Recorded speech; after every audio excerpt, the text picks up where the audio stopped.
আজকে ৩০শে রমজান। রমজান মাসের শেষ দিন।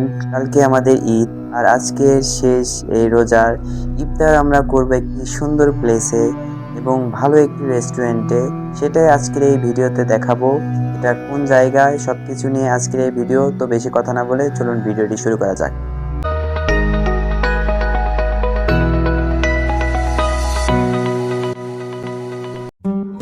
আমরা এর আগের ভিডিওতে নীলসাগর দেখিয়েছি, আর এখন যাচ্ছি নীলসাগর থেকে খানসামা ব্রিজে। এটা হচ্ছে ভবানীগঞ্জ। ওখানে যে আপনাদের সাথে দেখা হচ্ছে এবং ব্রিজটি আপনাদেরকে ভালোভাবে দেখাবো। নীলসাগর থেকে খানসামা যাওয়ার জন্য ৯ কিলোমিটার যে রাস্তা পাড়ি দিতে হবে তা পুরোটাই অনেক সুন্দর একটি রাস্তা। আমরা যাচ্ছিলাম এবং অপূর্বভাবে দেখছিলাম। কিছুক্ষণের মধ্যেই খানসামা পৌঁছবো আমরা, বেশিক্ষণ লাগবে না, আর হয়তো ওই ৮ কিলোমিটার। আমরা ইতিমধ্যে খানসামা ব্রিজের সামনে চলে আসলাম। এই মোড়টি ঘুরলেই খানসামা ব্রিজ। আমরা মূলত খানসামা ব্রিজ থেকে একটু দূরে একটি রেস্টুরেন্ট রয়েছে, সেখানে আমরা ইফতার করব। আর আজকে ঈদের মাত্র আর একদিন বাকি রয়েছে, কালকেই ঈদ। আর আমরা ঈদের আগের দিন চলে আসলাম খানসামা ব্রিজে। আমি নীলফামারী জেলা ঘুরতে ঘুরতে এখানে আসা। তো আপনাদেরকে দেখাবো সেই রেস্টুরেন্ট, ভাসমান রেস্টুরেন্ট। যেহেতু এখন পানির সময় না, তাও আপনাদেরকে যেটুকু দেখানো যায় দেখাবো। আর এখন আমি খানসামা ব্রিজের ওপর দিয়ে যাচ্ছি। দেখতে পাচ্ছেন খানসামা ব্রিজ, ওপরে সূর্যের কারণে আরো অনেক সুন্দর লাগছে এই ভিউটা। আসলে ঘোরাঘুরি করার যে একটা আলাদা একটা শান্তি রয়েছে, তা যারা ভ্রমণ পিপাসু মানুষ রয়েছে তারাই বুঝতে পারবে। কেননা প্রকৃতির মাঝে যে একটা আলাদা শান্তি রয়েছে, সেগুলো শুধু ভ্রমণ করলেই বোঝা যায়।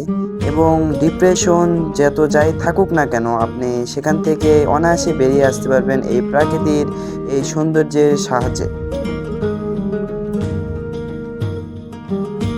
আমরা এখন রয়েছি খানসামা বাজারে, আর এই তো আমার পেছনে খানসামা ব্রিজ থেকে ১ কিলোমিটার দক্ষিণে আমরা যাচ্ছি একটি ভাসমান রেস্টুরেন্টে। সেই ভাসমান রেস্টুরেন্টের সামনেই এইদিকে, তো যাওয়া যাক।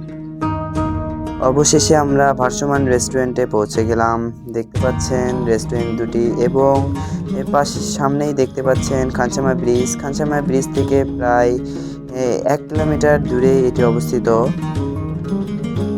এই ভাসমান রেস্টুরেন্টটি যখন নদীতে ভরপুর পানি থাকে তখন কিন্তু অনেক সুন্দর লাগে, আরও এখনও অনেক সুন্দর লাগছে। রাত্রে আরও যখন লাইটিং করা হয় এই রেস্টুরেন্টটি অনেক সুন্দর লাগে। রাত্রেও আপনাদেরকে দেখাবো রাত্রের ভিউ।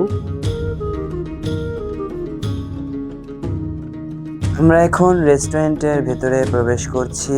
ভাসমান একটি রেস্টুরেন্ট। রেস্টুরেন্টের ভেতরে প্রবেশ করে আমি অনেক মুগ্ধ হয়েছি, কেননা আমাকে অনেক ভালো লেগেছে এই রেস্টুরেন্টটি। ডেকোরেশনটা অনেক সুন্দর ছিল, লাইটিং এবং সামনে একটি সুন্দর জায়গা ফটো সেশন করার জন্য।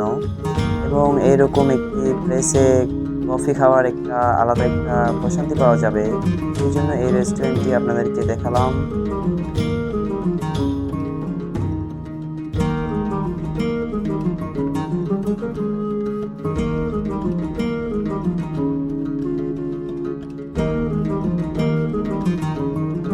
এখন আপনাদেরকে রেস্টুরেন্টের রাতের ভিউ দেখাবো এবং আপনারা অবশ্যই মুগ্ধ হবেন। এত সুন্দর লেগেছে আমার কাছে এই রেস্টুরেন্টের রাতের ভিউ, অনেক সাজানো হয়েছে। আমরা এখন দেখাবো আপনাদেরকে। দেখতে পাচ্ছেন দুটি কিন্তু অনেক সুন্দর লাগছে, লাইটিং এবং ডেকোরেশন অনেক সুন্দর।